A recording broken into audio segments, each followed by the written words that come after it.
Have you ever witnessed a seemingly small moment, but enough to turn a person's life upside down, a sarcastic remark, a contemptuous look, and a seemingly harmless choice? That's what happened when a billionaire walked into a fancy restaurant and threw a sarcastic question at a black waitress. A question that, to many, might have been just a tasteless joke. But to Maya Brooks, it was a moment that forced her to stand on a boundary. What would you do if you were put down in front of everyone? Would you stay silent to avoid trouble?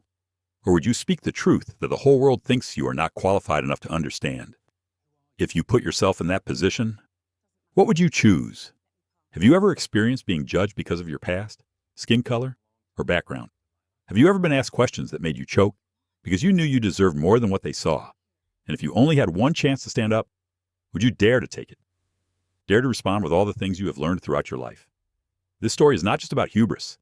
It is about the choices we make when faced with injustice. How sometimes just one answer at the right time can change the fate of two people. If you are ready to embark on this journey with Maya, please like, share, and subscribe. Let's get started now. The dinner rush had barely begun when the Riverside Crown filled with a quiet hum that only an expensive room could afford. Low voices, polished silverware, soft jazz drifting from hidden ceiling speakers. Evening lights spilled through the tall windows, carrying the golden shimmer of the Hudson River as it slid past Manhattan's west side. It was the kind of setting where powerful men felt even more powerful simply by existing inside it. Maya Brooks had worked here long enough to read the room before anyone even sat down. Tonight, the air felt sharper than usual. Too many suits, too many voices laced with the dry confidence of men who moved money in billions and considered it a language reserved for themselves. She adjusted her apron, took a slow breath, and stepped out to meet the first table assigned to her section.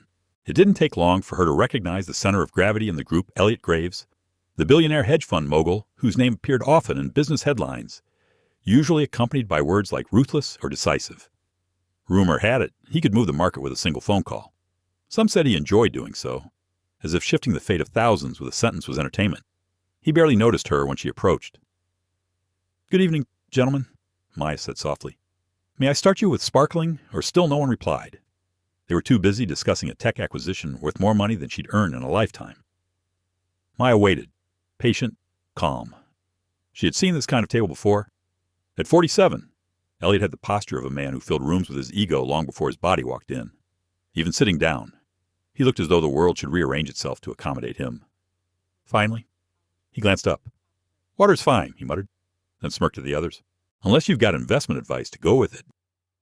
His friends chuckled, the sort of laugh that comes not from amusement, but from obedience. Elliot leaned back in his chair, crossing his arms with a kind of casual cruelty. The room hadn't grown any louder, but somehow everyone nearby seemed suddenly more alert, as if they sensed a moment worth eavesdropping on. Maya paused. She didn't flinch, not outwardly, but inside. A familiar sting traveled through her chest. She was used to disrespect, but something in Elliot's tone pressed at an old bruise she had worked years to bury. She set down the water pitcher just enough to free one hand, then looked him directly in the eye. Calm, steady, without an ounce of aggression. "Well," she began, her voice even and unhurried. "If you truly want financial advice, I'd start by diversifying out of inflated tech indexes over the next quarter. Shift part of your portfolio toward renewable infrastructure in secondary markets, places like Des Moines, Columbus, maybe Tulsa. Their bond growth is outpacing projections, and most firms haven't noticed yet." The table stilled, Maya continued, not breaking eye contact. "And if you're betting on international equities, I watch the volatility in Southeast Asian currencies. A correction's coming, and you don't want to be on the wrong end of a slide you could have avoided." The room around them softened into a hush. A fork clinked somewhere. A glass tapped the table, but no one spoke. Elliot's smirk faded. It wasn't anger that crossed his face, not yet.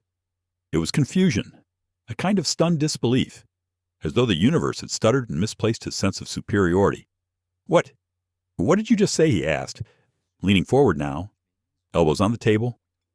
Maya lifted the pitcher again, pouring his water as though nothing unusual had happened. Her voice stayed gentle, professional. "You asked for advice." "Sir, I answered."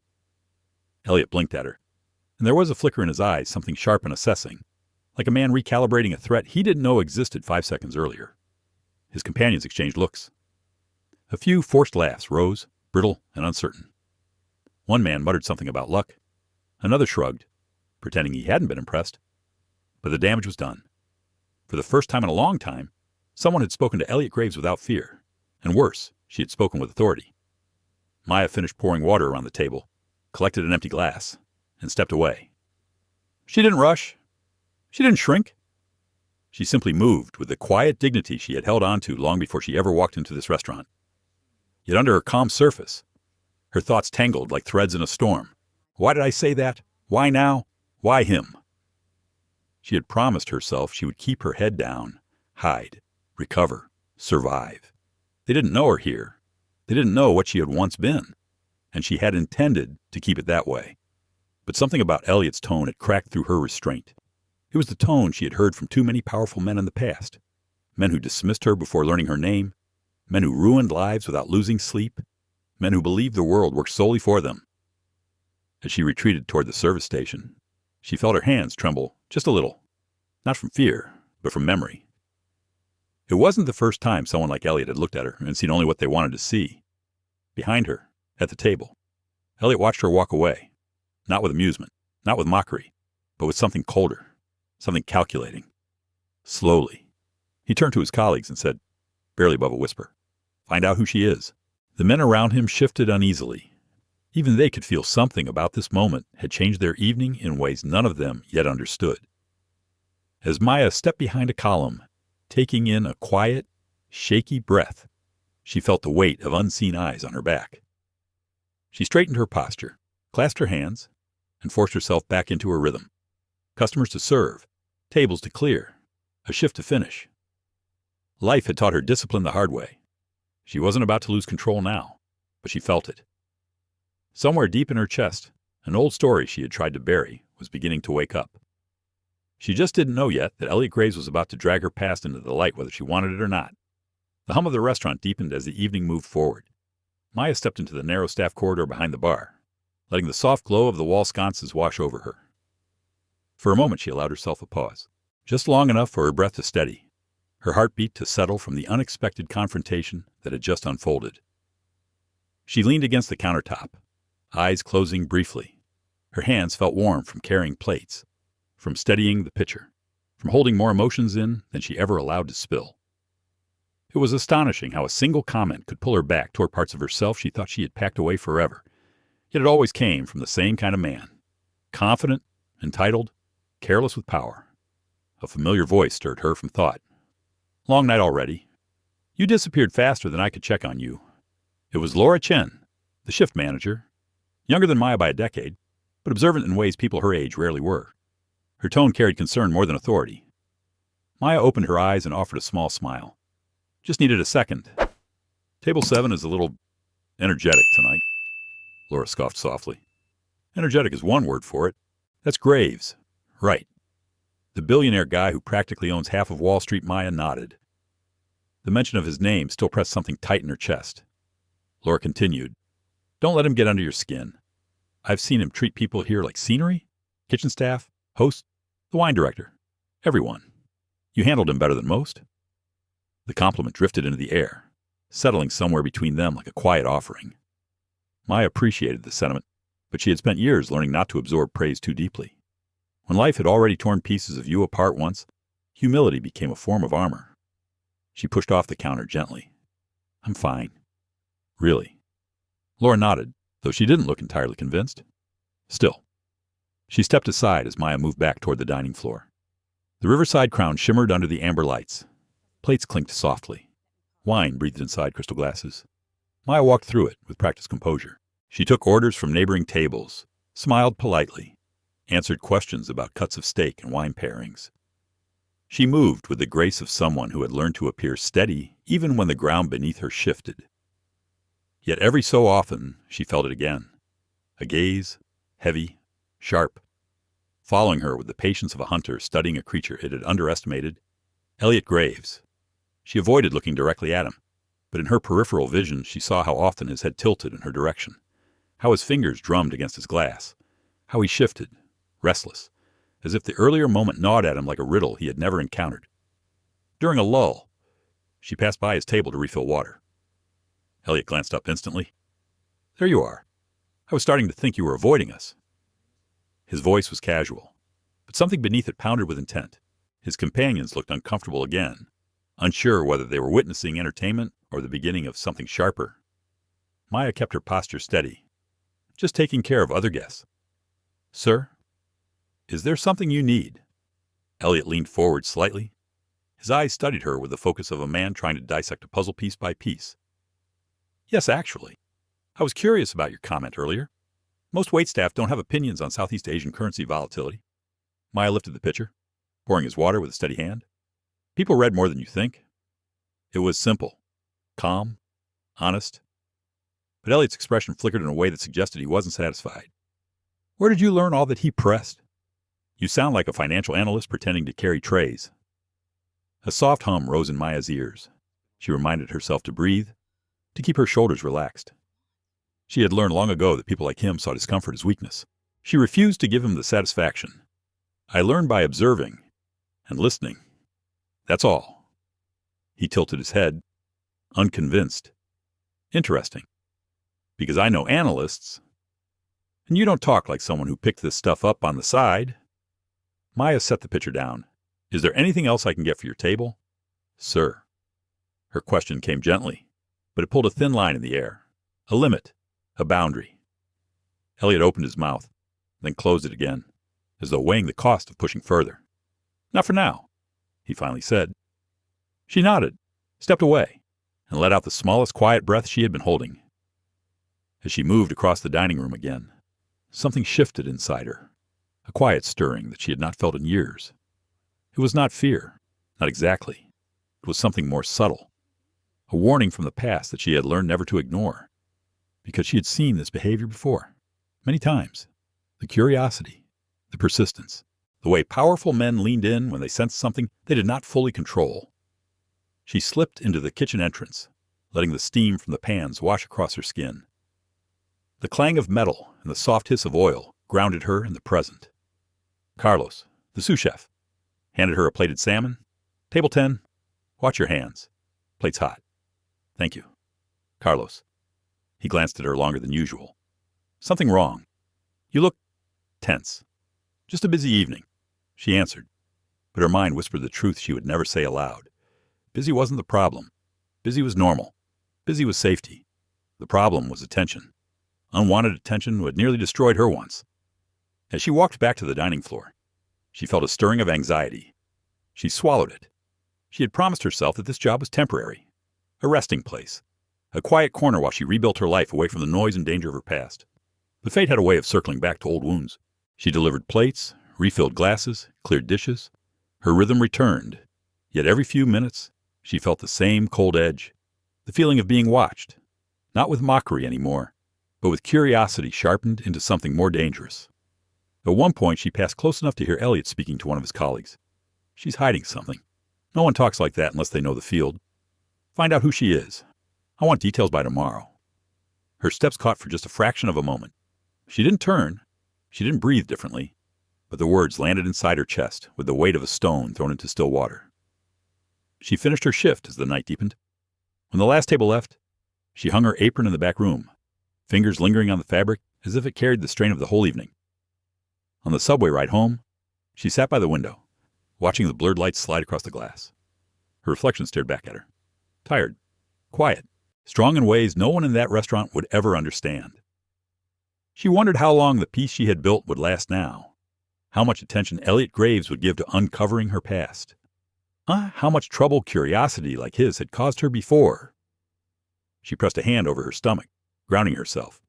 You survived worse. You survived the fire before. You can survive this too. Yet beneath that reassurance, a tremor remained. She knew men like Elliot rarely let go when something caught their interest. And she knew, with a certainty she wished she didn't have, that his curiosity would not stop at questions. It would turn into pursuit, and pursuit never ended quietly. Maya stepped off the train, walked the 3 blocks to her small apartment, and locked the door behind her. As she leaned against it, letting the silence settle around her, one thought rose with unmistakable clarity. I need to stay ahead of him, before he finds out what I really left behind. Morning light crept through the thin curtains of Maya's apartment, soft and pale, like a hesitant knock. She sat at the small wooden table near the window, nursing a mug of coffee that had long since cooled. Outside, the city throbbed with its usual energy, car horns, footsteps on concrete, the faint screech of a bus turning too sharply. Life moved on without waiting for anyone to catch up. Yet Maya remained still, staring at the surface of the coffee as if it held a reflection of the thoughts she didn't want to uncover. She had not slept well. Every time she drifted off, something pulled her back awake. A memory, a voice, a courtroom lit by fluorescent lights, her own hands trembling while answering questions meant to trap her. A man she once trusted turning his face away, so he would not have to lie while looking at her. By dawn, she had stopped trying to sleep altogether. She rubbed her forehead. It had been years since she felt this unsettled, years since her past sharpened its claws and scraped at the door of her new life. A soft vibration against the table pulled her back. Her phone lit up with a text. "Lunch today." It was all it said. She recognized the number instantly. Eli Turner? If there was one person she trusted to speak honestly, it was him, a former colleague from her old life, the last person who had stood by her when the world began collapsing. They had not spoken for months, but he always reached out when she disappeared too far into herself. She typed back. 12:30, same place. She closed the phone and took a slow, steady breath. Maybe talking to someone who knew the whole story would help her align her emotions again. She cleaned up the table, tied her hair back, and left the apartment. The cafe where they agreed to meet sat on a quiet street near Riverside Park. Nothing fancy. Faded brick walls, wooden tables that creaked, a chalkboard sign out front with crooked handwriting. But it had been a safe place once, when she needed it most, and she felt a small sense of comfort just seeing it again. Eli was already there, seated by the window. He lifted his head the moment she walked in. His smile was warm but cautious, as if reading her mood before speaking too freely. "You look tired," he said gently. She sat across from him. "I am. Long night at work." He nodded slowly. "I heard you're working at the Riverside Crown now. That must be interesting." Interesting is one word. The server brought menus. Maya folded hers quietly without looking at it.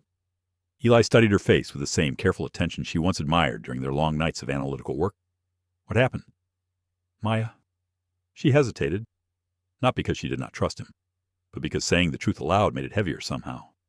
"Someone noticed me last night. Someone who should never have noticed me at all." Eli set his menu down. "Who? A billionaire named Elliot Graves. Big investor. Tech. Real estate. He comes to the restaurant often.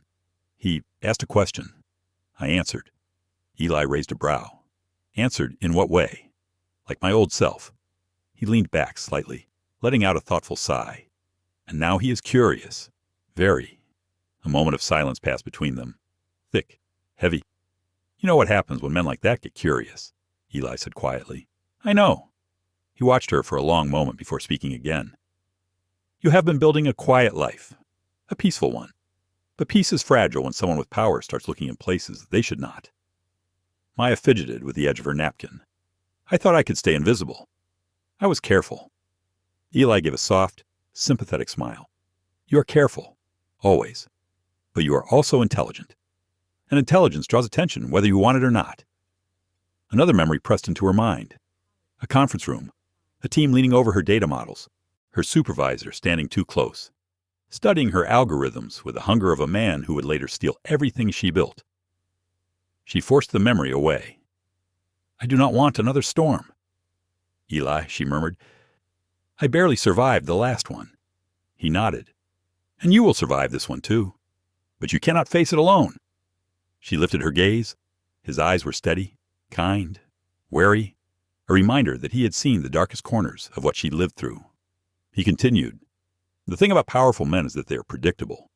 They chase whatever threatens their pride. You must understand his intention before he understands yours." She felt the truth of his words settle in her bones. She had learned that lesson the hard way once. She would not repeat it. "What should I do?" Eli leaned forward, lowering his voice. "You need to know more about him. If he is digging into your life, you must stay one step ahead. You cannot afford surprises." Maya let out a slow breath. "I already feel like I'm slipping back into the life I left behind." Eli shook his head gently. "No, you are not slipping. You are preparing. There is a difference." The words settled into her like a steadying anchor. She nodded, feeling a faint pulse of determination push back against her fear. They ordered lunch, though neither ate much. Their conversation drifted from strategy to memories, moments of warmth that had once made her feel human during the darkest season of her life. Before they parted, Eli placed a hand lightly on the table. Call me if anything changes. I mean it. I will. She stepped outside into the cold midday air, pulling her coat tighter around herself. The wind brushed her hair as she walked toward the river. She needed a moment alone before heading to work. She stopped near the railing and watched the water ripple beneath a pale winter sky. The city sprawled around her, endless and indifferent. Yet beneath its noise she felt something shift inside her, a slow awakening of instincts she had not used in a long time. If Elliot Graves wanted to dig into her past, he would not find the broken woman she once was. He would find someone rebuilt, sharper, stronger, someone who would not fall quietly again. Hours later, she walked into the Riverside Crown for her shift. The familiar scent of roasted garlic and seared meat greeted her. She tied her apron, checked her tables, and tried to steady her breath. But the moment she stepped onto the floor, she felt it. That same gaze. Watching her. Elliot was seated at the same table as the night before, alone this time. His jacket was draped neatly over the back of his chair, his hands folded loosely, as if he had been waiting specifically for her. Their eyes met across the room. His expression held a calm that was almost unsettling. Not mockery, not impatience. Curiosity sharpened into intent. Maya forced herself to move steadily toward him, her steps quiet, controlled, her breath anchored deep in her chest. "Good evening," she said softly. "Welcome back." Elliot studied her for a moment before speaking. "I did some thinking after last night." Maya remained silent. He continued, "And I decided something. People like you interest me, very much." The way he said it sent a faint chill down her spine, not because of fear, but because she recognized something she had hoped she would never face again. A powerful man with an agenda. Elliot lifted his menu with a slow, deliberate motion. "Bring me whatever the chef recommends, but stay close. I have questions." Maya's expression did not change. But inside, a quiet voice whispered with growing certainty, "This is the beginning. The storm is starting to gather again, and she would need every ounce of strength she possessed to face what was coming." The dining room glowed under warm lights as the evening unfolded. Maya stood beside Elliot's table with the quiet composure she had practiced since the day she started at the Riverside Crown. Yet under her calm exterior, a new unease had begun to pulse like a faint current beneath her ribs. She set a glass of water in front of Elliot. His eyes never left her hands. "You move like someone trained for something more than service work," he said quietly. The comment drifted across the table like a low ripple. It was not an accusation. It was something more dangerous. A probe. Maya folded her hands gently at her waist. "I grew up working, sir. Serving people teaches you to move carefully." He leaned back in his chair, studying every inch of her face as though searching for a seam in a wall. "Perhaps, but not like that." She felt her breath touch the back of her throat. His words were not offensive, yet they carried an unsettling intimacy, the kind of observation a stranger should never make. "I will let the chef know you have no preference for tonight's entree," she said. Before she could step away, he spoke again. "Sit with me for a moment." Maya's pulse jumped. She kept her face steady. "I am working, sir. I cannot sit, then stand. It's fine. Humor me for a moment." She hesitated, not out of fear, but because refusing would make him push harder. She had dealt with men like him before. Sometimes a small concession kept them from digging further. She clasped her hands lightly. "What would you like to ask?" Elliot rested his elbows on the table. His expression softened, but not in a gentle way, in a deliberate way. He was choosing his demeanor carefully. "What is someone like you doing here?" Her heartbeat stilled. For a moment, silence was all she could hear. The clink of plates from nearby tables faded. Even the soft jazz in the background seemed distant. "Someone like me?" "Yes. Someone with insight. Someone who speaks the language of markets. Someone who does not look at the world with the eyes of a server, but with the eyes of a strategist." Maya let a slow breath move through her. "I am just working. That's all." He tilted his head slightly, as though testing the truth of her words. "I do not believe that."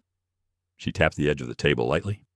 "If there is nothing else you need right now, I should continue serving other guests." She turned, but his voice followed. "I will learn who you are." "Maya." She froze for only a fraction of a second. It It was small, barely noticeable, but Elliot saw it. She could feel his attention sharpen like a blade pressed against velvet. She forced herself to walk away with steady steps. In the kitchen, she leaned briefly against the counter, eyes closed. Her hands trembled just slightly. She swallowed the tightness in her chest. She had to stay calm. Panic was a luxury she could not afford. Carlos slid a plate toward her. Salmon with garlic butter. Table 11. You good? She nodded and took the plate. Just busy. He watched her a moment longer, but said nothing.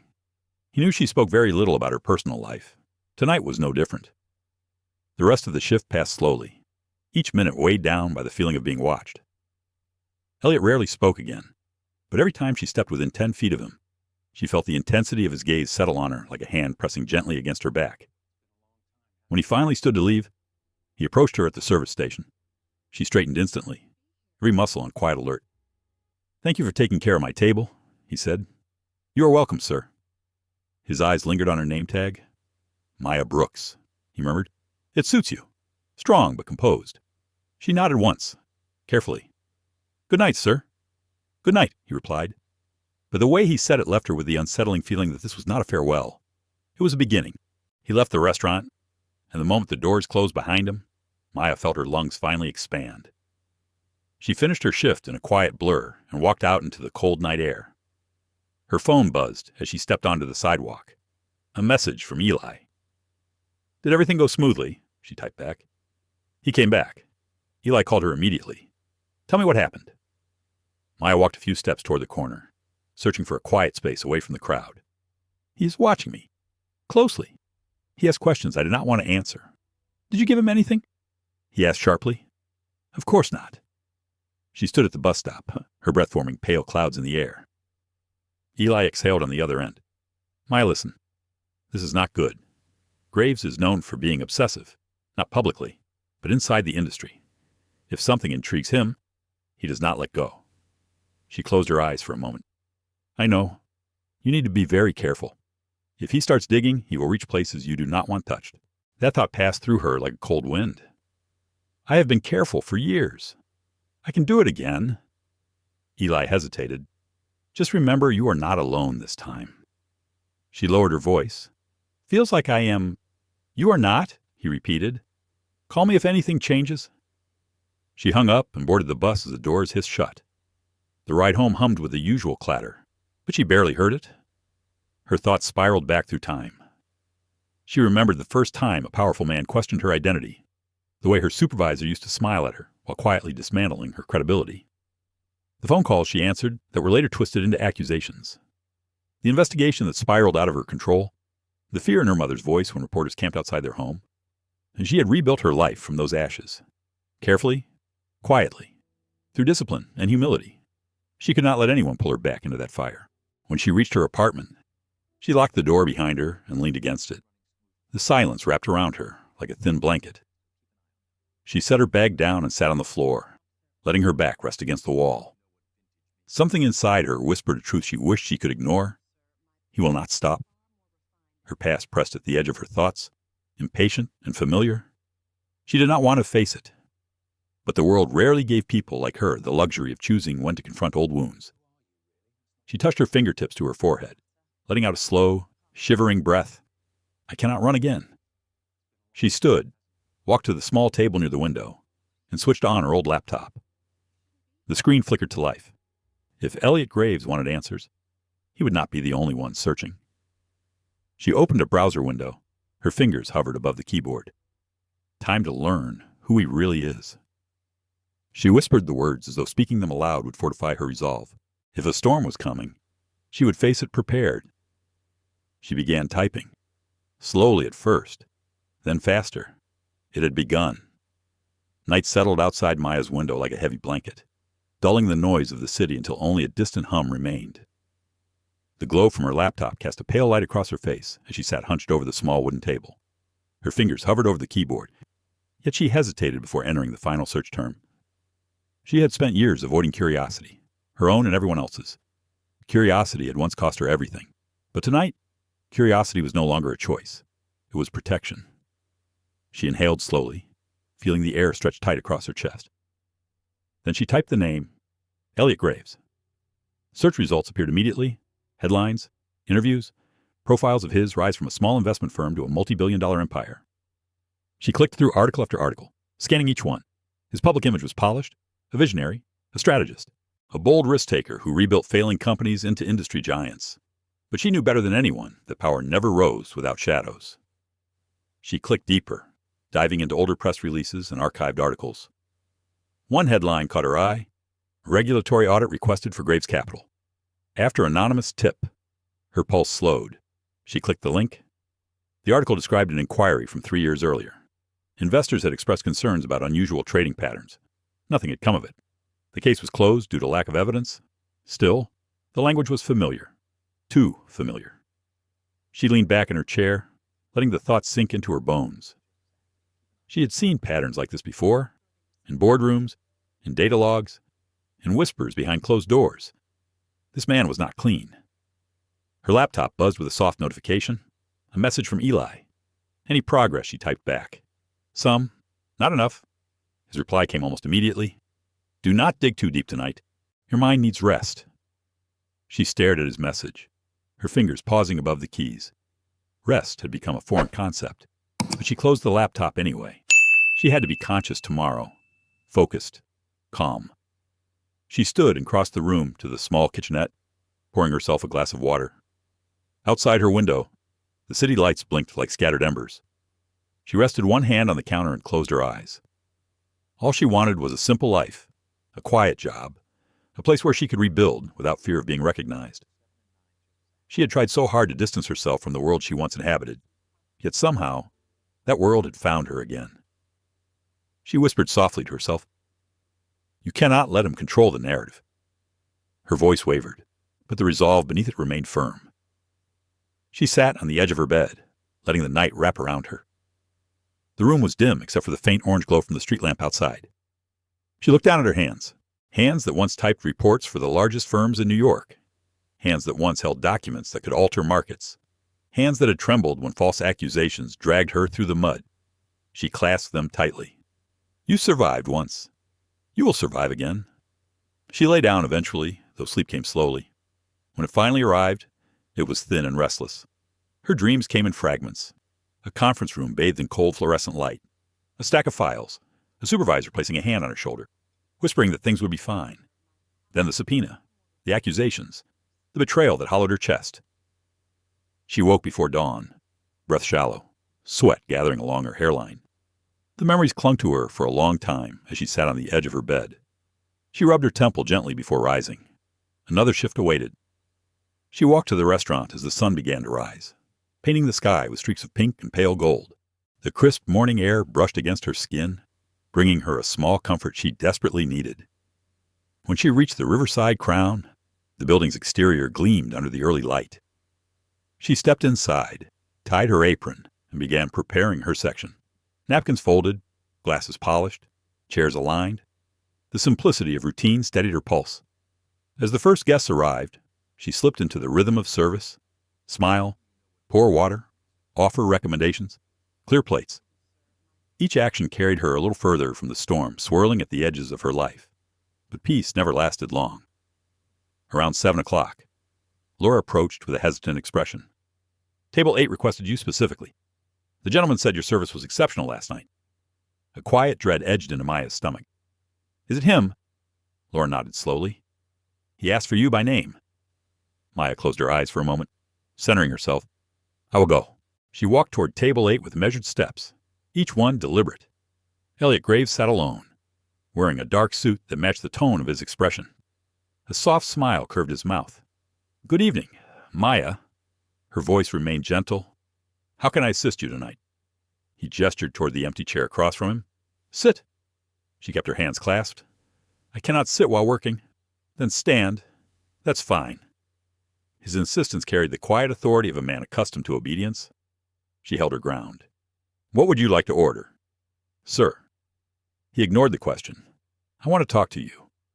Maya stayed silent. The buzz of the restaurant melted into a distant hum. Elliot continued, his tone almost conversational. I looked into you. Her breath locked in her chest. Your background is interesting. Very quiet. Almost too quiet. No credit cards before the last 5 years? No professional references. No digital footprint except a few public records. Maya pressed her fingertips against the side of her apron, grounding herself. Everyone has a story, sir. Yes, and I want yours. He leaned forward, eyes narrowing slightly.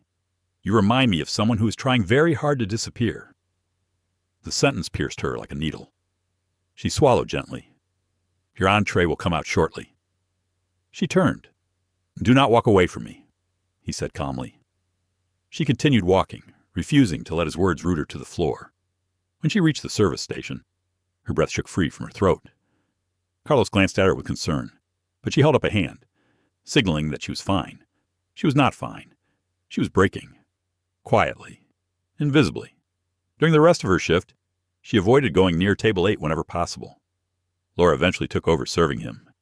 Though even from across the room, Maya felt his eyes tracing her movements like a silent echo. Near closing time, as the last conversations died down, Maya stepped outside for air. The night wrapped around her, cool and heavy. The street was quiet, save for the occasional passing car. She leaned her back against the brick wall and closed her eyes. She did not expect to hear his footsteps. She opened her eyes sharply. Elliot stood a few feet away, hands in his coat pockets. I am not your enemy. Maya, he said softly. Her voice trembled despite her effort to steady it. Then stop following me. I cannot. Not yet. Why? Because I see something in you that I need to understand. Something familiar. She shook her head slowly. You know nothing about me. Not yet, he replied. But I will. His voice wrapped around her like a quiet vow. Not threatening, not gentle, something in between, something dangerous. She stepped back, keeping distance. Go home, sir. He watched her for a long moment before finally turning away. When he disappeared around the corner, Maya let out a breath she did not know she had been holding. Her hands shook as she lifted them to her face. She whispered into the night, I cannot outrun this forever. Her voice cracked, not from fear, but from exhaustion. She pushed herself off the wall, straightened her spine, and walked toward the bus stop with a slow, steady rhythm. If he wanted truth, he would not find the person he thought he was chasing. He would find the woman she had become, and that woman was preparing to fight. Morning lights slowly filled the small apartment, but Maya felt none of its warmth. She sat on the edge of her bed with her fingers woven together tightly, staring at the wooden floor as if it held the answer to a question she had not yet formed. She had barely slept. Her thoughts had twisted through the night like restless shadows, replaying Elliot's words over and over again. I looked into you. I cannot stop. Not yet. Each sentence carried weight she could not ignore. She rose and walked to the sink, splashing cold water on her face until her breathing calmed. She stared at her own reflection for a long moment. Her eyes looked tired, but steady, determined. There was a time she would have broken under pressure like this.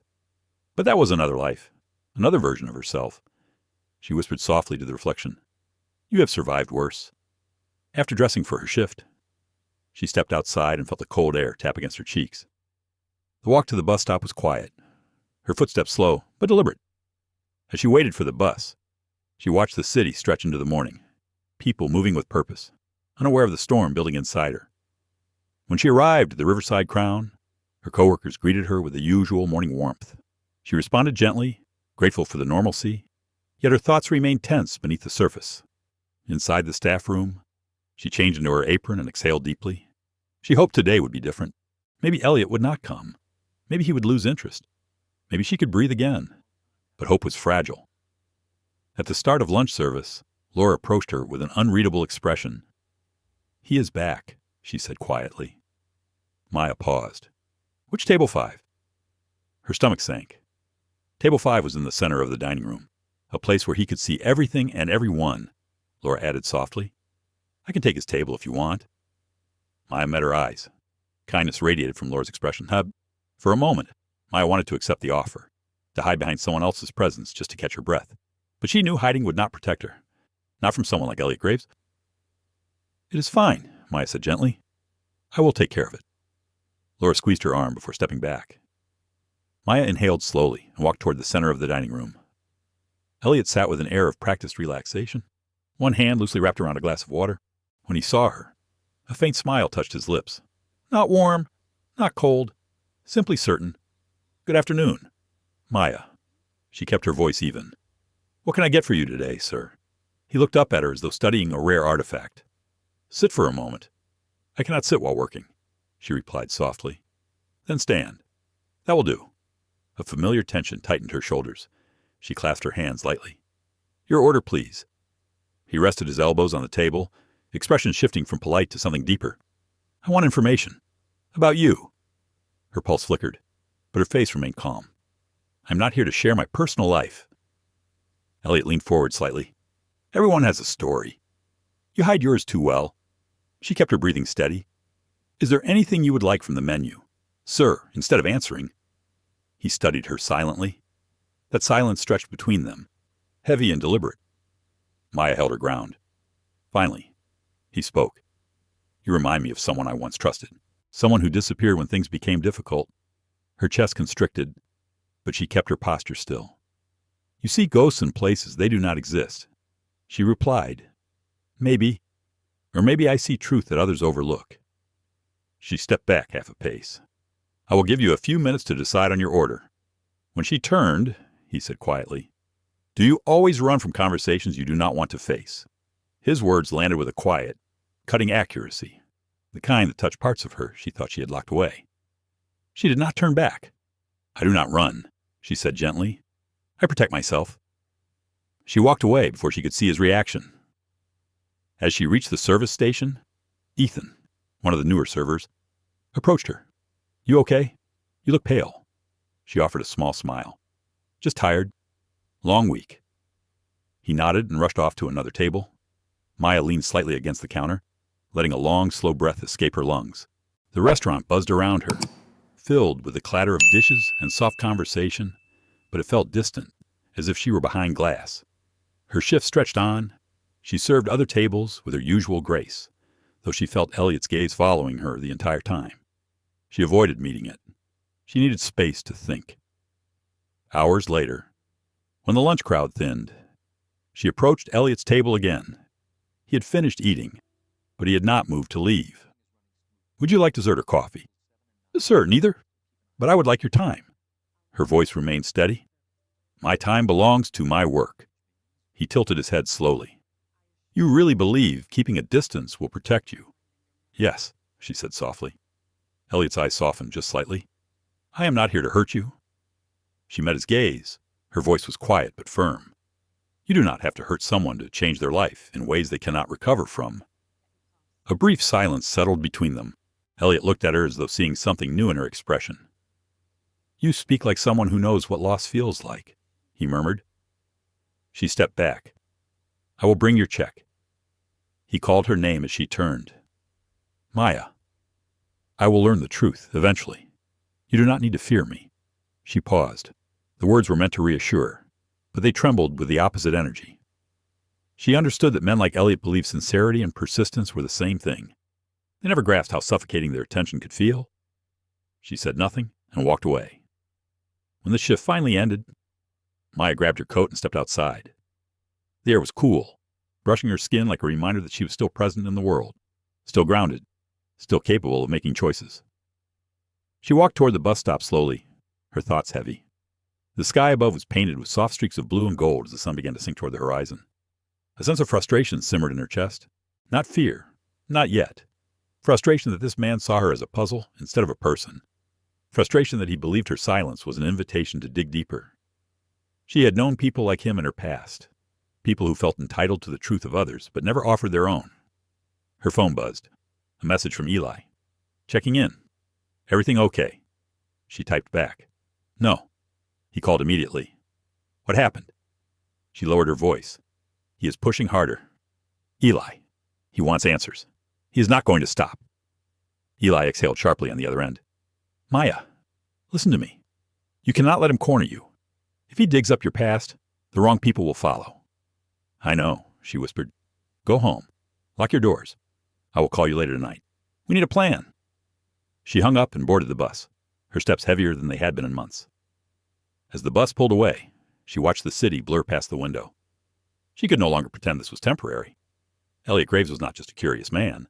He was a force, and once he fixated on something, he did not let go. The bus hummed through the quiet streets until it reached her stop. She stepped off and walked the short distance to her apartment. When she reached her door, she paused. For a moment she feared she would find something out of place, a sign he had been there, but everything was as she left it. She went inside and locked the door firmly.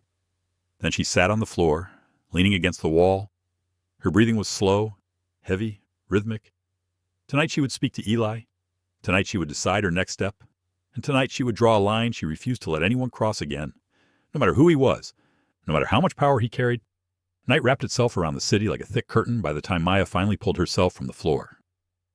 She moved quietly through her small apartment, turning on a single lamp that cast a soft amber glow across the room. The warm light steadied her breath, though her thoughts still swirled like wind in an alley.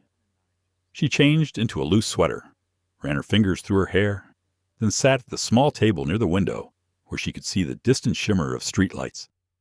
Her phone buzzed again. Eli's calling. She answered. "I am here," Maya said. Eli's voice carried a mix of worry and restrained urgency. "Tell me everything he said." She inhaled slowly, gathering the fragments of the day. "He wants to know my story. He does not try to hide it anymore. He kept pushing, asking, watching me like he already believes he has the right to know who I am." Eli's tone hardened. "That is how people like him operate. Curiosity wrapped in entitlement. You cannot give him anything. Not a detail. Not a crack. I know. You sound exhausted. Maya, I am—" A quiet moment passed between them. Maya looked out the window, watching a car pass beneath the street lamp. "I will handle it tomorrow," she said. "I do not like the way that sounds. There is no choice. Eli, if he presses harder, I need to redirect him, make him lose interest. I cannot let this turn into something bigger. Not again." She heard Eli exhale. "I trust you, but be careful. You know what is at risk." "I do." Before hanging up, his voice softened. "Get some rest.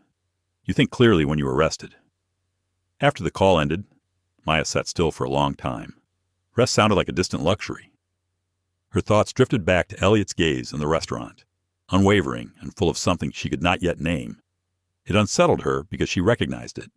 Determination without boundaries. She placed her palms against the cool surface of the table and whispered into the quiet room, "You will not lose yourself again." She turned off the lamp and went to bed. But sleep came slowly.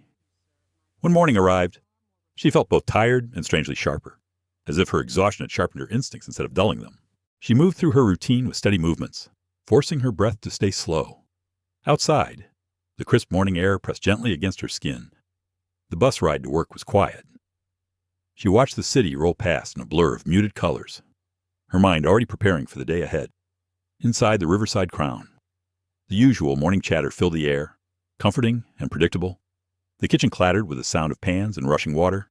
Servers tied aprons, arranged silverware, checked their sections. Maya held on to those familiar sounds like a rope keeping her grounded. Laura approached her near the coffee station, her expression cautious. "Do you think he will come in today?" Maya poured coffee into a small pot before answering. "Yes, I think he will. If you want me to switch sections with you, just say it." "Thank you. Laura, I will let you know." Laura gave a small nod and returned to her tables. Maya stayed at the station for a moment, breathing in the faint smell of roasted coffee beans. She repeated to herself quietly, "You are in control. You choose what he sees. You choose who you are." When the lunch crowd began to fill the dining room, Maya felt the shift in the air before she even turned her head. Some people carried presence like perfume. Others carried it like static. Elliot Graves carried it like gravity. He entered the restaurant with unhurried steps, his gaze sweeping the room until it landed on her. Something in his expression flickered, almost imperceptibly, as though he had spent the morning thinking of this moment. He took the same seat as the day before, table 5, a deliberate choice. Maya approached him with calm steps. "Good afternoon, sir." Elliot looked up, watching her carefully. "You came. I work here." He gave a faint smile. "You misunderstand me. I meant you came to speak to me, knowing I would be here." She kept her tone even. "What can I bring you today?" He leaned back in his chair, hands folded loosely. "Coffee, black, and 10 minutes of your honesty." She did not react to the last sentence. Instead, she nodded and walked away to get his drink. While she waited for the coffee machine to finish, She closed her eyes for a moment, preparing herself. She returned to the table and placed the cup in front of him gently. Coffee, black, as requested. He wrapped his hands around the cup but did not drink. You know, Maya, most people avoid the very thing that scares them. Yet you came straight toward it. She met his gaze, unflinching. I do not fear you, Mr. Graves. Good, because fear blurs truth. And I am looking for clarity. Clarity for what purpose? He took a slow sip of coffee. Because you do not fit into the world you pretend to belong to. You move like someone who has lived through storms most people cannot imagine. Every time you speak, I hear someone who once stood in rooms far different from this one. Maya felt her pulse thrum softly at the base of her throat, but she kept her expression calm. Your imagination is strong today. He studied her carefully. Imagination is only dangerous when it leads nowhere. She straightened slightly. If you want to know why I work here, the answer is simple. I needed a job. He smiled, a thoughtful, almost knowing smile. And yet you give answers the way an analyst presents data. Clean, precise, stripped of emotion. You can say you needed a job, but that is not the full truth, not the story beneath the surface. Her hands tightened around her notepad, but only for a moment. Everyone has layers, she replied softly, but that does not give anyone the right to peel them away. He tilted his head. If I am out of line, tell me. You are out of line. He did not look offended. Instead, he looked intrigued. Then why do you stay here?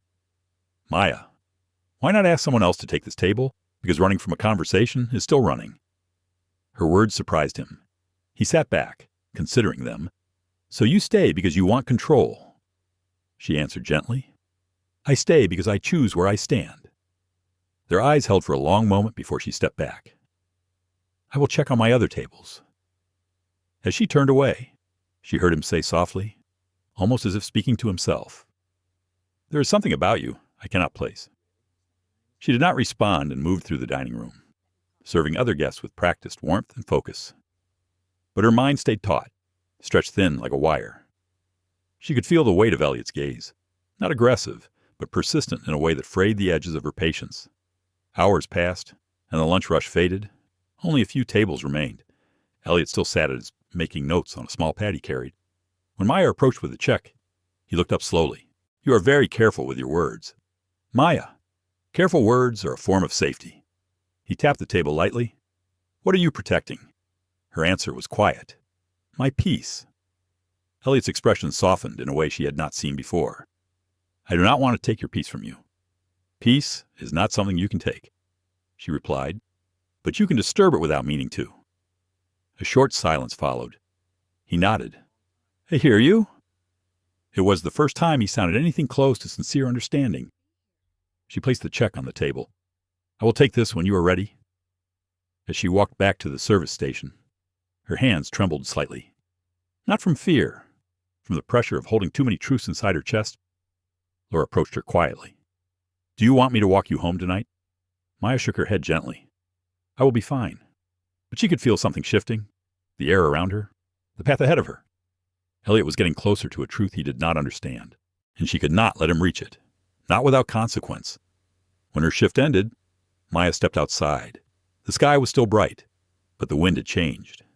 It swept across her skin as if carrying a warning. She wrapped her coat tighter around herself, letting her thoughts stretch into the distance. Tonight she would not wait for answers. Tonight she would search for them. And tonight she would decide what Elliot Graves truly wanted from her. Because his interest was no longer curiosity. It was something deeper, something she could no longer ignore. Evening settled across the city as Maya stepped off the bus near her apartment. But the air felt different tonight, a little heavier, a little sharper around the edges.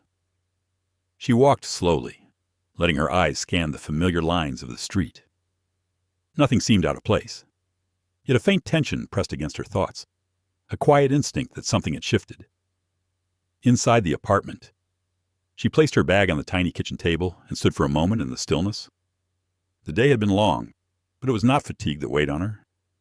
It was the growing sense that the distance she had carefully maintained between herself and Elliot was beginning to crack. She moved to the window and watched a pair of headlights glide down the street before disappearing around the corner. Her reflection in the glass looked calmer than she felt.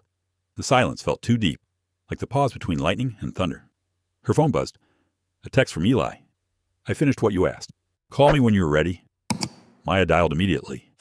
He answered on the first ring. Maya, I found something. His tone made her grip the phone tighter. Tell me. You asked about Elliot Graves. You asked if anything recent could explain the sudden fixation. Something he might be involved in. Something that could connect to you without him knowing. Her breath slowed. Yes? There was a pause before Eli spoke again, careful and deliberate. 3 weeks ago, he lost someone in his inner circle. Not to death, to betrayal. A senior partner leaked confidential information to a rival firm. It cost Elliot several million and almost destroyed a major acquisition. He launched a private investigation to find everyone connected to the leak, and he hired the same investigator who used to work under the man who took you down years ago. Maya closed her eyes slowly. Thompson. Exactly. And Thompson has a habit of crossing lines. If he finds even a hint of your past, he will dig. And if he links you to the wrong people, it will put you in danger again.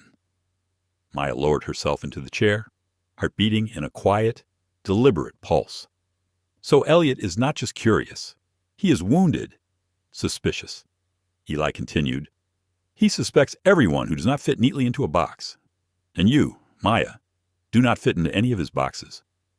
A long silence followed. Eli asked gently, How much did he say today? She hesitated, then answered, He said he cannot place me, that he is searching for clarity, that truth matters more to him than boundaries.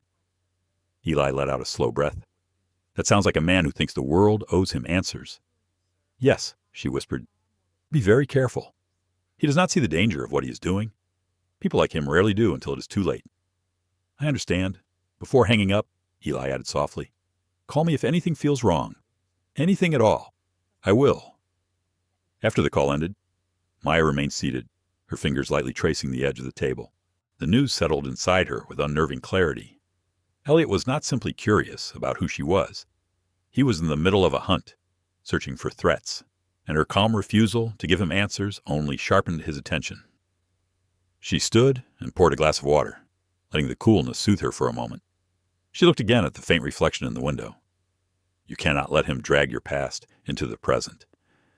As night deepened, she sat at her desk and opened her laptop. The screen glowed softly in the dim room. She hesitated before typing his name, Elliot Graves. Articles filled the screen, financial magazines, investor profiles, conference interviews. His public life was polished, immaculate, constructed with deliberate care. But one article caught her eye. An interview where he spoke about how he built his empire. His words were controlled and confident. But halfway through the interview, a single sentence made Maya pause. Trust is a currency more fragile than any market. Once broken, it stains every decision afterward. She leaned back slightly.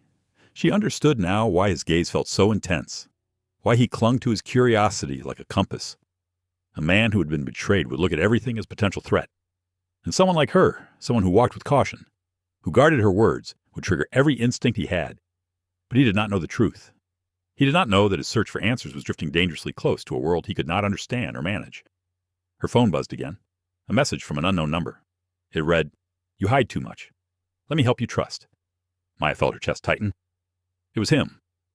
She closed the message and placed the phone on the table as if it might burn her fingertips. A ripple of heat moved through her, anger and fear tightening together. She had allowed him too much space already, too much access to her silence. She whispered, This ends now. The next morning, she woke before sunrise. She dressed simply and wrapped a scarf around her neck, then stepped outside, with purposeful steps. On the bus, she rehearsed her thoughts quietly, preparing herself for the conversation she knew she had to initiate. At the restaurant, she arrived earlier than usual. The kitchen had just begun warming up. Laura had not yet arrived. The dining room was nearly empty. She breathed in the quiet before the day began. She wiped down her section with steady hands while the morning staff trickled in. She did not know when he would come, but she felt certain he would. And he did, just before the lunch wave. He stepped inside with the same deliberate calm she had come to expect.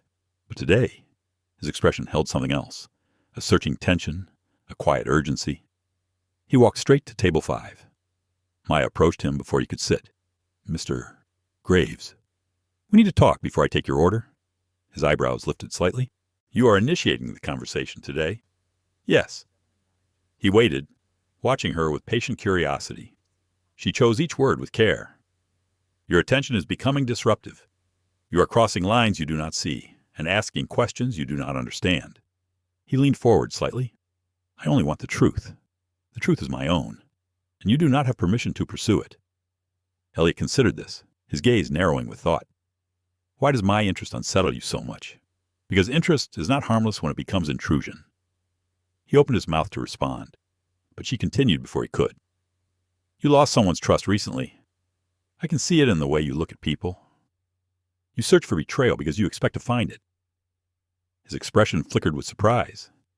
You think this is about betrayal? You carry wounds, Mr. Graves, and you are projecting them onto strangers. He fell silent. Maya placed the menu gently on the table. I'm here to work. I serve customers. I offer respect. But I will not allow myself to be treated like a mystery you are entitled to solve. For the first time since she met him, Elliot looked genuinely uncertain. You think I am harming you? Your persistence is not care. It is pressure, and I've lived through enough pressure to know when to step away from it. He leaned back, stunned by the quiet force in her words. She stepped back from the table. I will bring you coffee if you still want it. He did not answer immediately. Instead, he looked at her as though a new truth had finally pierced through the layers of his assumptions. She walked to the service station, hands steady, breath even. This was the line she had drawn. She hoped he would respect it. She feared he would not. But today, she had claimed her voice, and he had heard it, even if he did not understand it yet. The moment Maya stepped away from Elliot's table, she felt the weight of her words settle inside her chest, like a stone dropped into still water. The ripples spread quietly, touching thoughts she had tried to keep locked away. She steadied herself behind the service station, focusing on the soft hum of the restaurant, but even the familiar sounds could not fully quiet the thrum beneath her ribs. Laura approached, sensing the tension even before she reached Maya's side. Are you all right? Maya nodded, though her voice carried a faint edge when she replied. I needed to say something. I finally did. Laura followed Maya's gaze toward table 5, where Elliot sat completely still, as though replaying the moment in his mind. Something in his posture had shifted. Less confident, more troubled, Laura whispered. He looks like someone pulled the ground out from under him.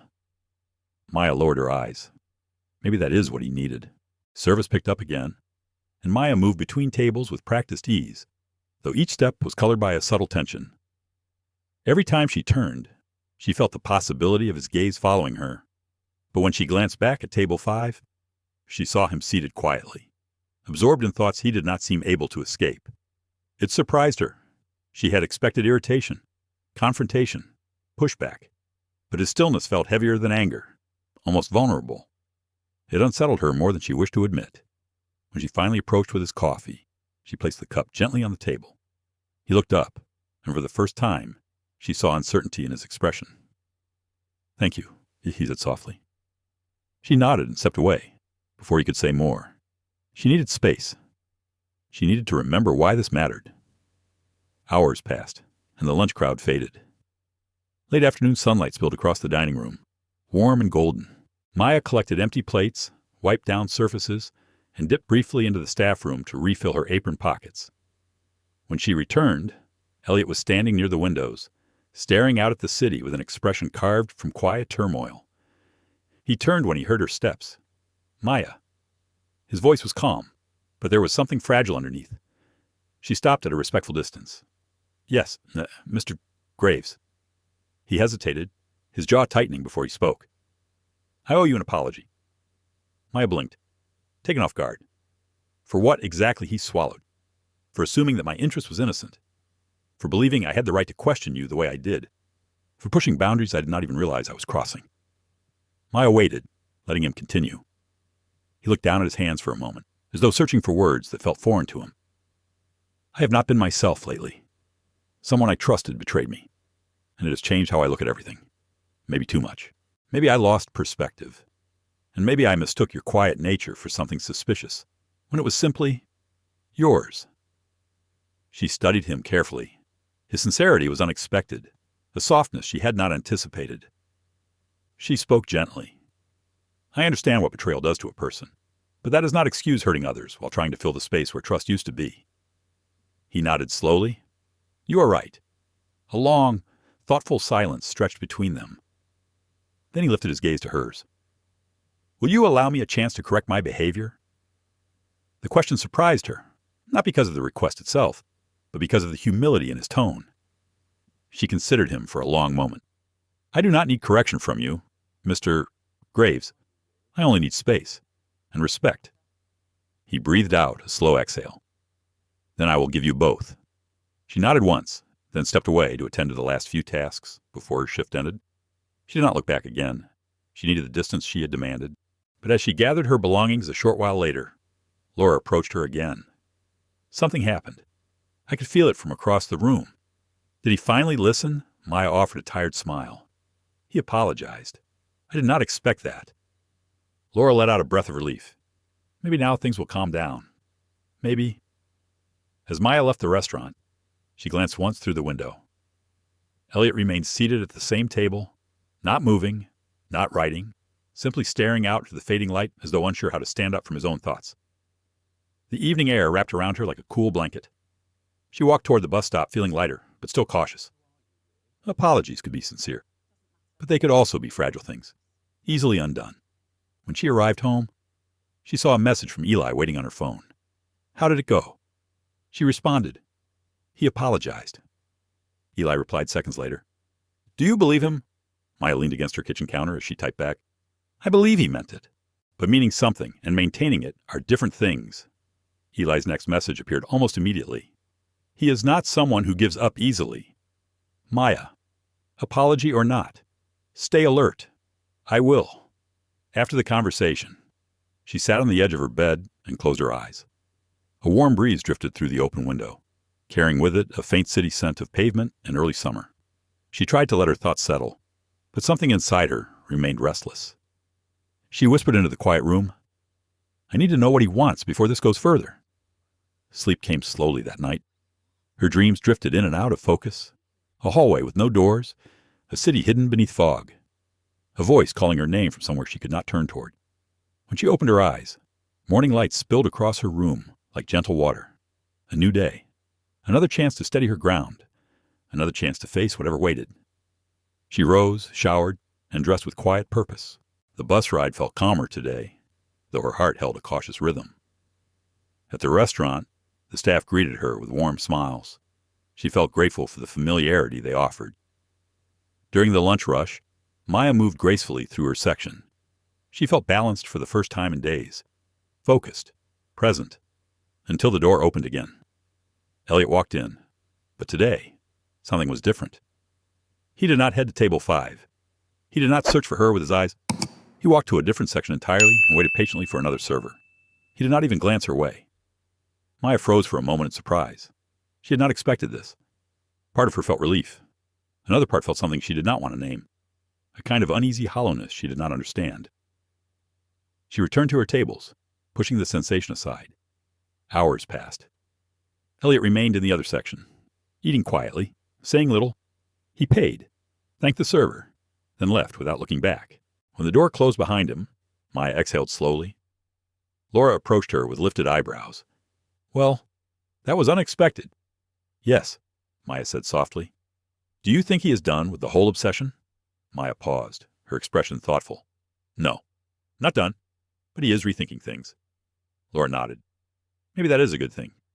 Maybe. As Maya finished her shift, she stepped outside into the warm afternoon. A calm breeze brushed over her shoulders.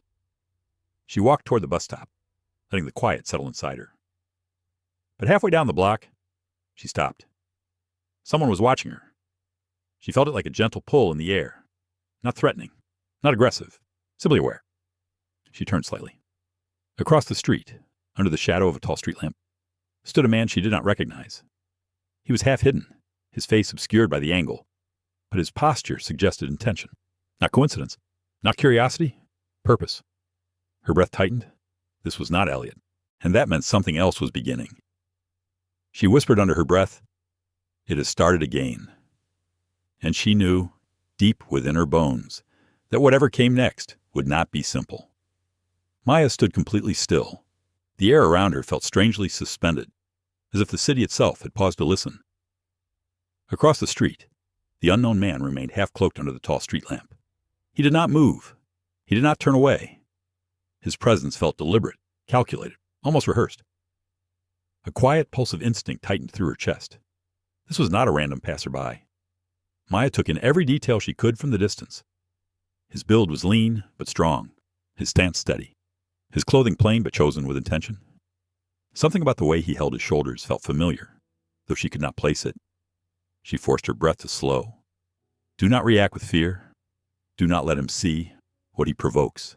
After a long moment, she stepped away from the bus stop and walked further down the sidewalk.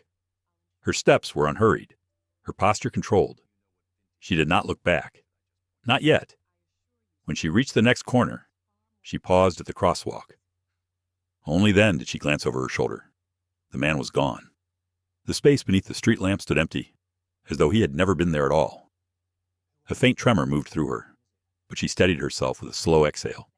Stay calm. Think clearly. She took the next bus home and sat near the window. The passing buildings blurred softly, but her focus remained sharp. She replayed the moment in her mind, trying to sense whether the man's presence was tied to her past or her present. Her past had many shadows. Her present was beginning to collect new ones. When she reached her apartment, she locked the door behind her and leaned her forehead gently against it. The room felt smaller tonight, as if the walls understood the arrival of something unwelcome. She took out her phone and called Eli. He answered with concern, heavy in his tone. What happened? Maya spoke quietly, each word chosen with care. Someone was watching me. A man. I have never seen him before. He is not connected to the restaurant, and he is definitely not Elliot. Eli was silent for a breath too long. Tell me exactly what he looked like. She described him, focusing on posture, height, the rigid patience in his stance. Eli let out a slow, heavy breath. Maya. That sounds like one of Thompson's men. Her stomach tightened. Are you certain? I cannot be 100% sure. But the description fits. He used to work with people like that. Quiet watchers. Men who observe first and move later. Maya sat down, feeling the weight settle deeper. Eli continued, voice low. If he is watching you, then Thompson has become active, which means he is either working for someone or someone has given him reason to revisit old files. Her pulse thudded in her ears. Does this have anything to do with Elliot? It might. If his investigation circles too close to your past, Thompson may have taken notice, and Thompson does not care about boundaries. Maya rubbed her forehead, fighting down a rising tide of frustration and fear. What do I do now? Eli spoke firmly. You do nothing alone. You tell me where you go, who approaches you, anything that feels wrong. We are not letting your past swallow you again. His determination steadied her a little. Thank you. Eli. Always. Maya. After the call ended, the room felt a little less suffocating. She set her phone on the table and closed her eyes. For a moment she allowed herself to feel the weariness pressing down on her shoulders.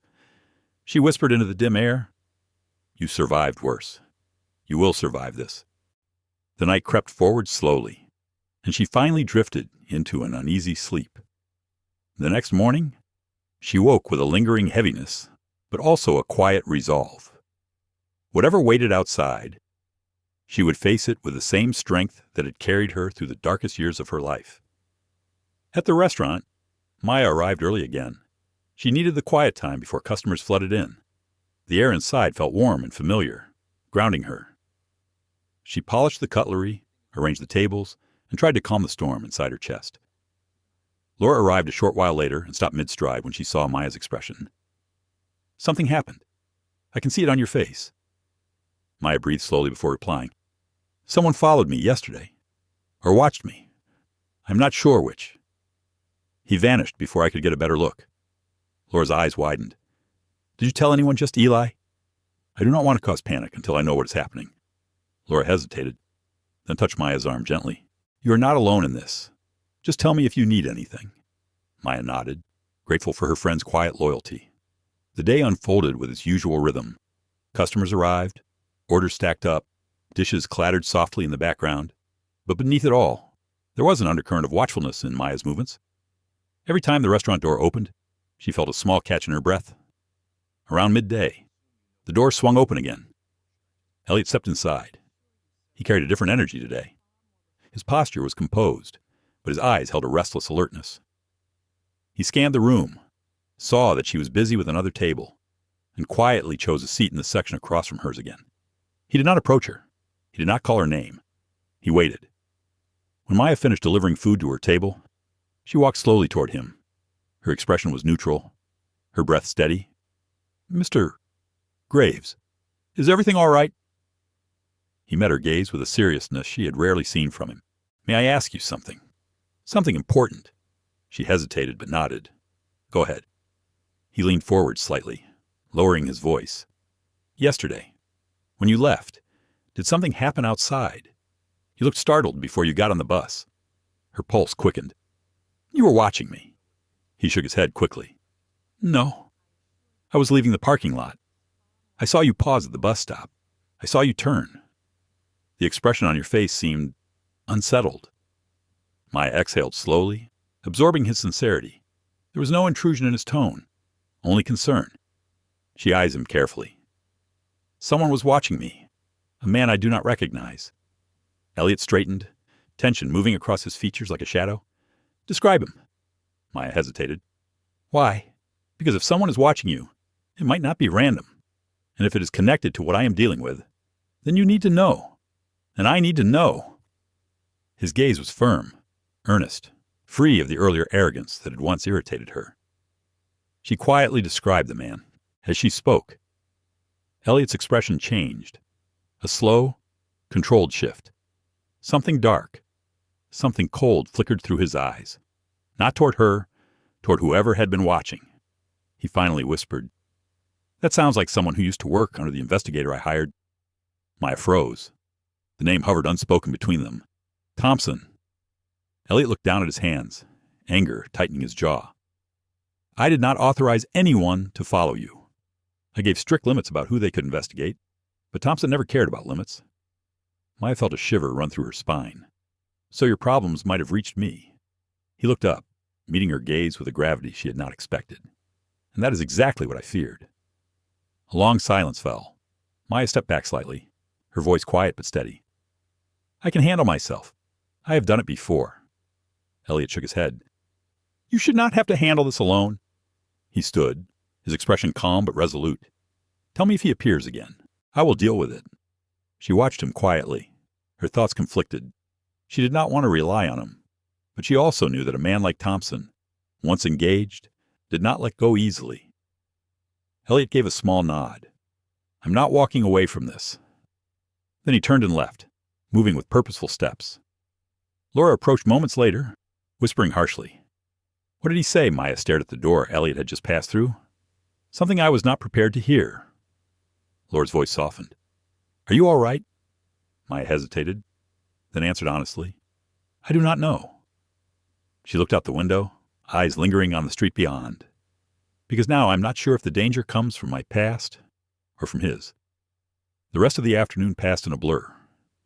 Maya moved through each table with practiced grace, but her thoughts drifted again and again toward what Elliot had said. The idea that the man who watched her could be tied to someone investigating Elliot felt unsettling in a way she was not prepared for. It pressed against her ribs like a slow tightening band. By the end of her shift, she felt the need for air. Real air. Something wider than the restaurant's familiar walls. She stepped outside and let the late afternoon warmth settle on her skin. The sky was painted in soft layers of pink and gold, the kind of light that usually soothed her.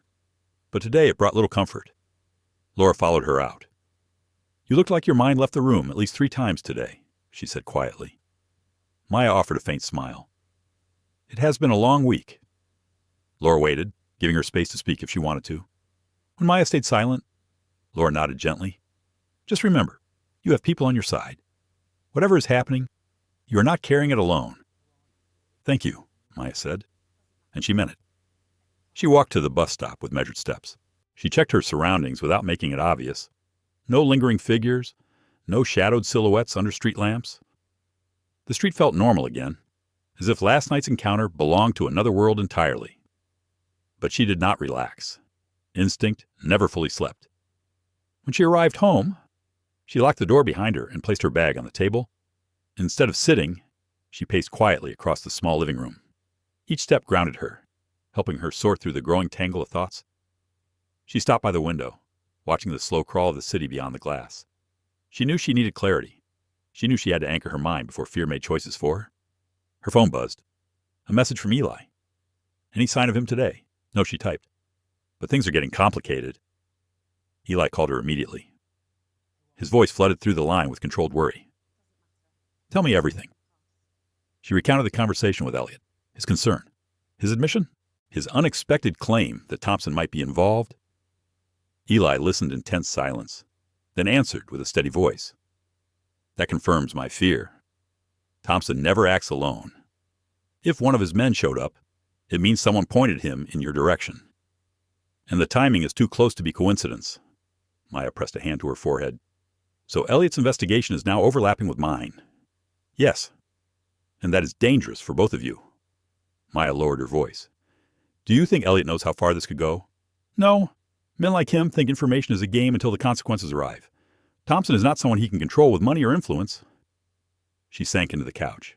What do I do? Eli, you stay focused. You stay careful. And for now, you keep your distance from Elliot. The more he learns, the deeper he will fall into this, and the deeper he falls, the closer Thompson gets to you. Maya closed her eyes. I tried distancing myself. He keeps appearing anyway. Eli sighed quietly. Then you will have to be firm. And you will have to mean it. Maya nodded. After the call ended, she cooked a simple dinner and ate slowly, letting the rhythm of ordinary tasks settle her nerves. She spent the evening reading, though her eyes drifted over the words without fully absorbing them. By the time she finally lay down, exhaustion pulled her under quickly. Her sleep was filled with fragmented images. A long hallway again. But this time she saw a faint outline of the man beneath the street lamp. His face remained indistinct, but his presence was sharp, cutting. Then the hallway shifted, and she saw Elliot standing at the far end, watching her with an expression she could not decipher. When she woke, her heart was racing. She sat on the edge of her bed for a long moment, steadying her breath. Another long day awaited her. She arrived at the restaurant early again. The familiar scent of coffee and warm bread greeted her. The morning staff trickled in. The world looked normal, but the quiet tension inside her did not fade. She prepared her station, polished the glasses, checked the condiments. Routine, familiar, safe.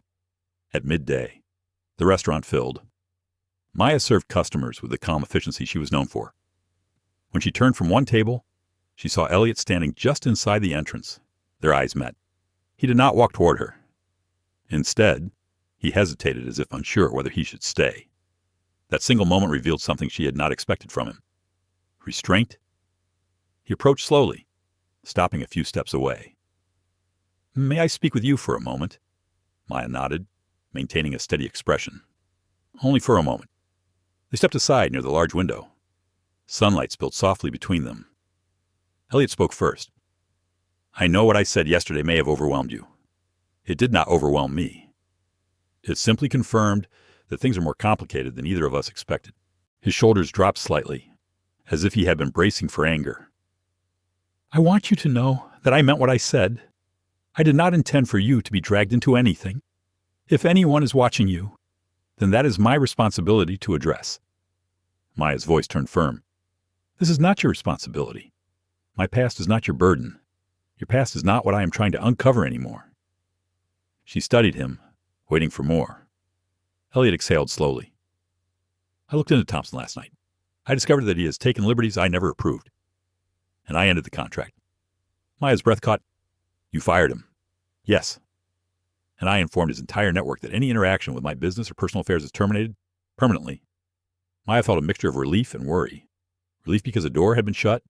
Worry because shutting that door meant forcing a man like Thompson into uncertainty. And uncertainty made dangerous men unpredictable. She spoke quietly. That may anger him. Maybe. But I refuse to let someone like that step into your life because of my choices. Maya looked away, letting the sunlight wash over her thoughts. Elliot continued gently. I know I crossed lines. I cannot undo that. But I can stop the consequences from reaching you. His sincerity was unmistakable. Yet something inside her tightened. A quiet hesitation that would not ease. She answered with caution. I appreciate your intention. But firing him does not erase the fact that he already took an interest. Elliot's jaw tightened. Then I will protect you if he resurfaces. Maya raised her eyes to his. I do not need protection. I need clarity. I need peace. And I need boundaries. The words were gentle, but unwavering. He fell silent. Maya stepped back slightly, giving herself space.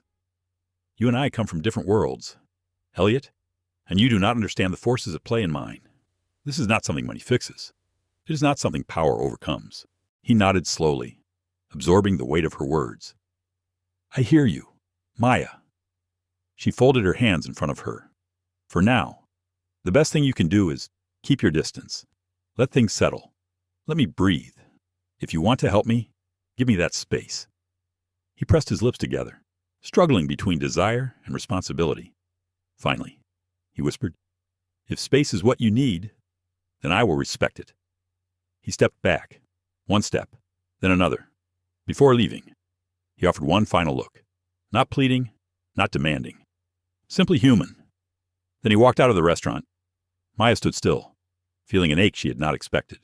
Distance was necessary. She knew it. Yet a quiet sadness flickered within her, soft and persistent. Laura approached her slowly. How do you feel? Maya answered with a voice as steady as she could manage.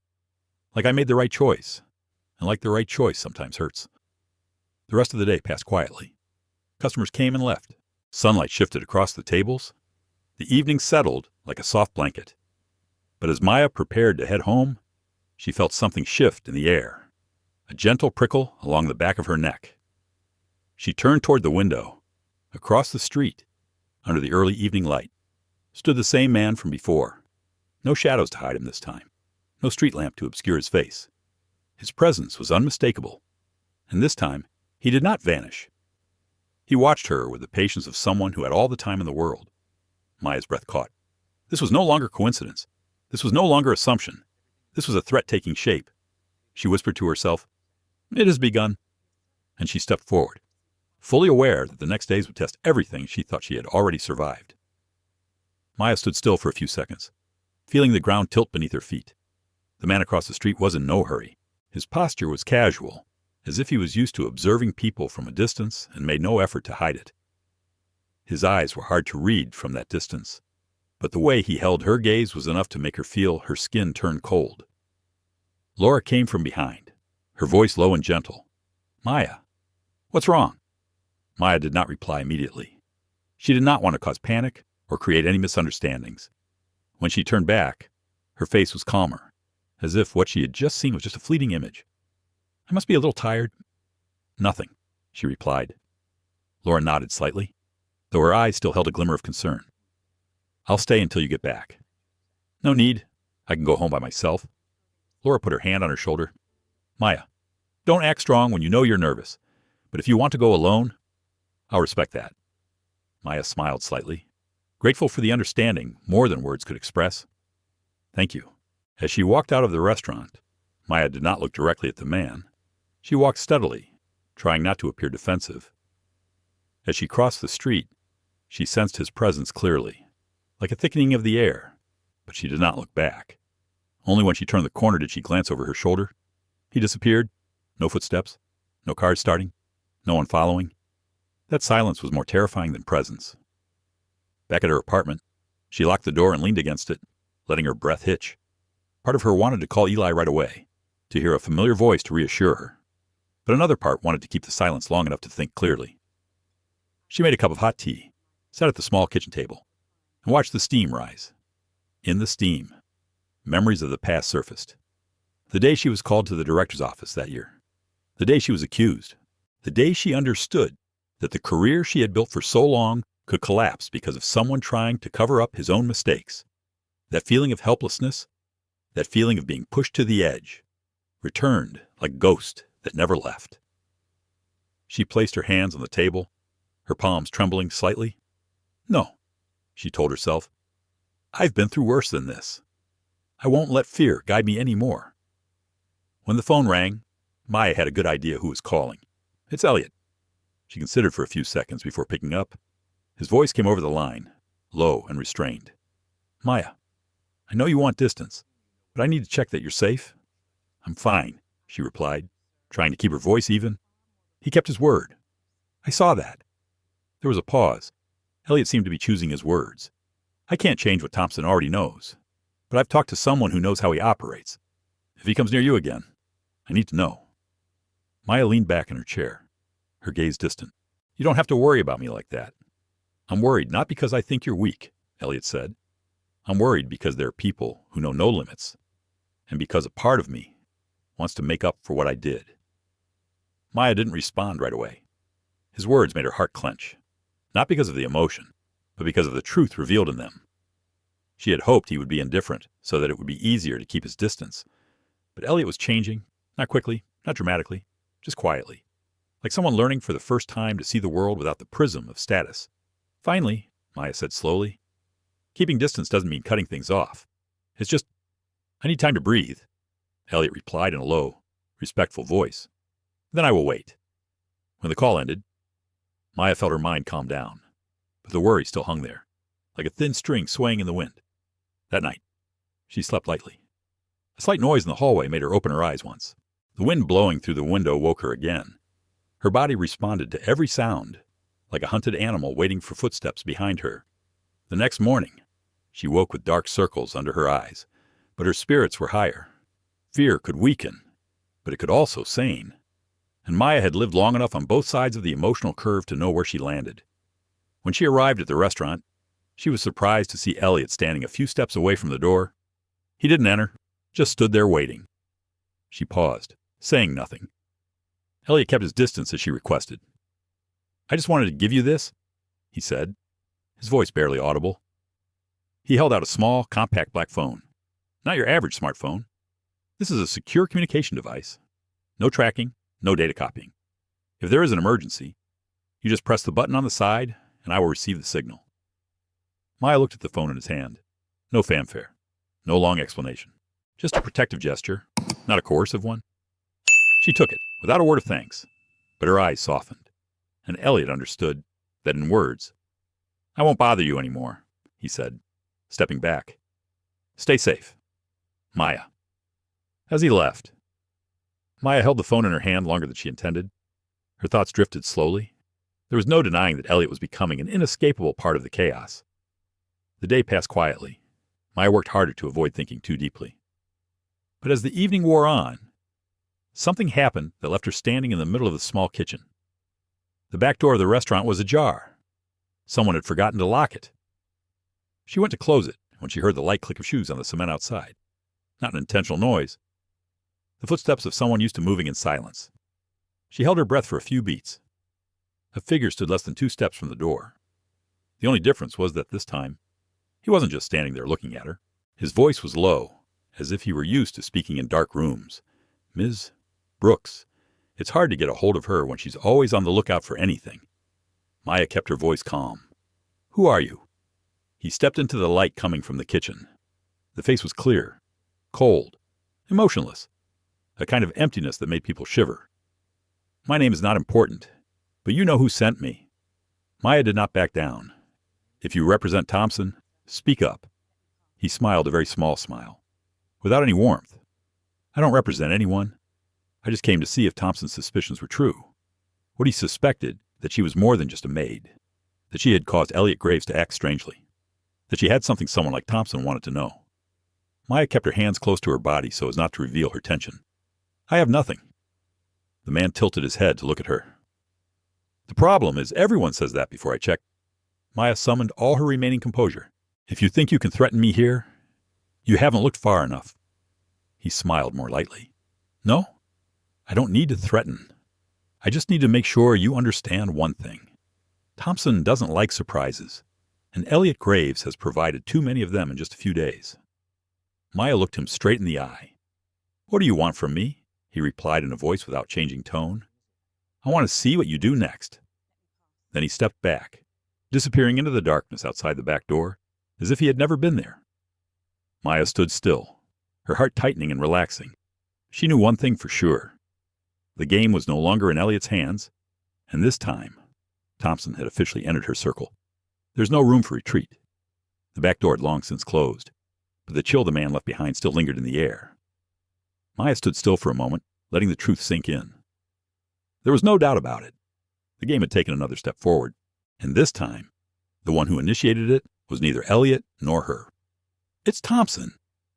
She went into the dressing room and changed out of her kitchen moisture-stained uniform into a light jacket. Her hands were still, but inside she was pounding with a wave that she had to use all her life experience to hold back.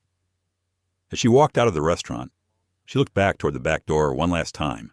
No one was there. No shadows were waiting. But she knew absence did not mean safety. The night streets were deserted. The faint sound of passing cars reflected off the pavement, wet from the light afternoon rain. Maya walked slowly, as if each step helped her settle a little. Thompson wanted to build pressure. He wanted to test her limits, wanted to see if she would react with fear or with resistance. She'd been hurt enough to know this.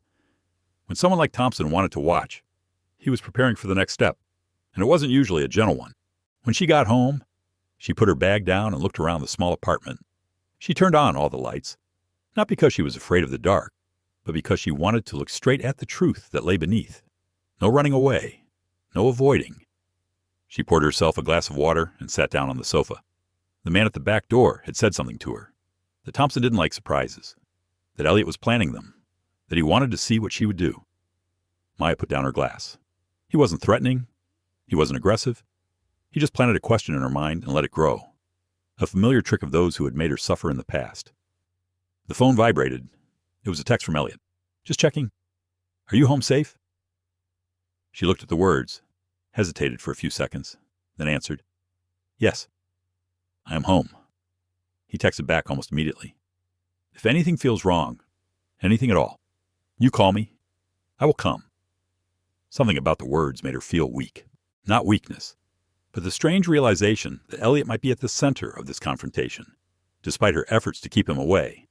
She answered simply, "I know." She put the phone aside and folded her arms, leaning back on the sofa. She closed her eyes, letting her breathing go from rapid to steady. She needed clarity. She needed reason. The man appeared twice, each time with a purpose. First time to test the reaction. Second time to sow the warning. The third time won't be so easy. Maya woke up earlier than usual the next morning. The sky was still misty when she left home. She wanted to get to the restaurant early to get ready for the workday. But as she approached the intersection, she sensed quick footsteps behind her. She turned her head back. Not that man. It's Elliot. He was breathing lightly, as if he had just run from the back parking lot.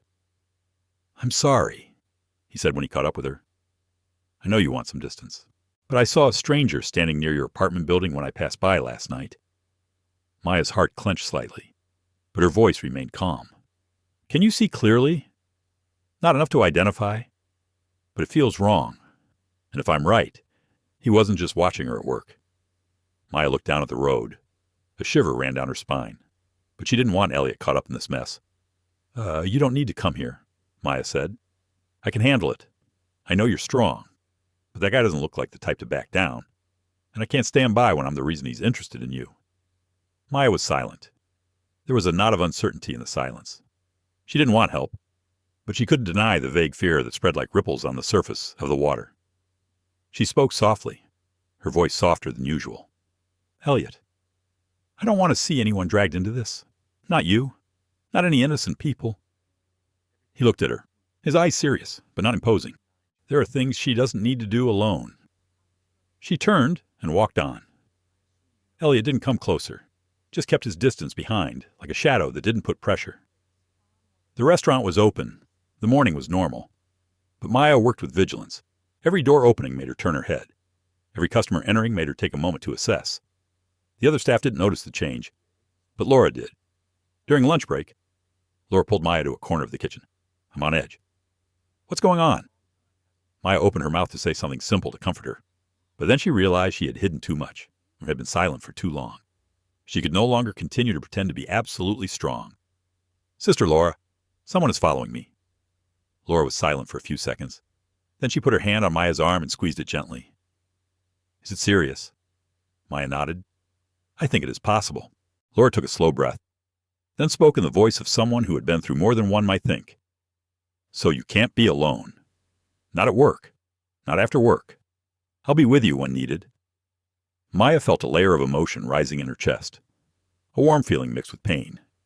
Because sometimes the thing that softens people's hearts the most is not danger, but simple kindness at the right time. In the afternoon, the restaurant began to fill up.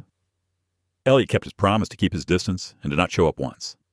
Maya felt a little relieved, but the uneasiness remained. She looked out the window many times, hoping not to see that familiar figure. But as closing time approached and it was getting dark, the yellow light of the street reflected off the glass. Maya sensed something change in the air. Laura was clearing the table. The last waiter went into the kitchen. There was only the sound of the wind outside and the sound of the dishwasher in the background. Then, a light knock came at the front door. Not like a late customer, not like a delivery person, just 3 knocks, even in calm, as if the person knocking knew they were expected. Maya walked slowly to the door. She didn't open it right away. She just looked through the glass. Outside, just as she feared, was the man she had met at the back door, not hiding, not avoiding the light. Standing under the street lamp, his face clearly visible. He tilted his head, his cold eyes like mirrors, reflecting no emotion. Maya felt her hand clench without realizing it. Laura saw her expression and stepped beside her. "Who's that?" Maya replied in a soft voice. "The person I told you about." Laura placed her hand on Maya's back, a calming presence. "You don't have to face it alone." Maya took a slow breath, then unlocked the door. The door was ajar, leaving a very narrow gap.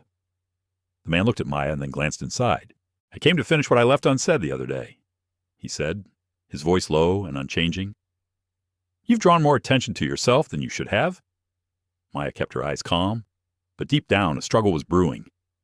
"What do you want?" He moved his head closer to the small space of the door. "One choice," he said. "Either you stay out of Elliot Graves' business, or I'll see what it is about you that makes him change."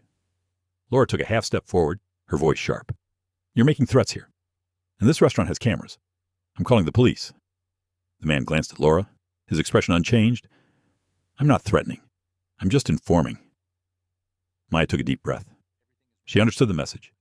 She understood the severity, but she also understood that if she backed down now, she would become the weak woman they wanted her to be. She looked straight into his eyes. "I don't take orders from anyone. And if Thompson wants to know what I'm going to do next, tell him one thing. I'm not afraid of him anymore." He stood still for half a second. He narrowed his eyes slightly, as if he didn't expect that answer. Then he turned and walked away without saying another word. As he disappeared around the corner, Maya closed the door. She leaned against it, feeling her heart beat loud and audible in her chest. Laura put her hands on her shoulders. "I've been strong, but from now on, things won't be easy." Maya nodded slowly. "I know." And in that moment of silence, she understood that the story had entered a completely new chapter. It was no longer a fight between her and Elliot. No more haunting from the past. This is when the truth steps out of the darkness, and Maya has no intention of running away anymore.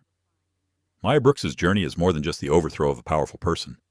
It is a living testament to something many of us have experienced but rarely put into words. That contempt can hurt us, but it can also become fuel for us to grow.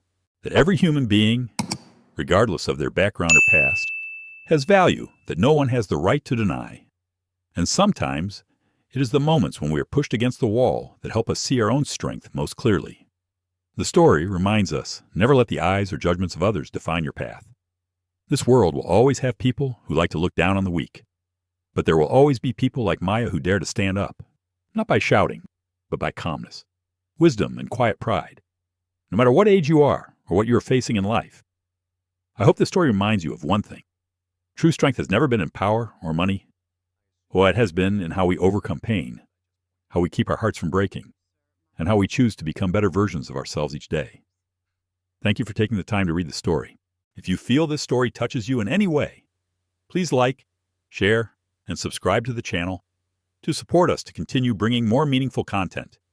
You deserve your own journey, and your story deserves to be heard.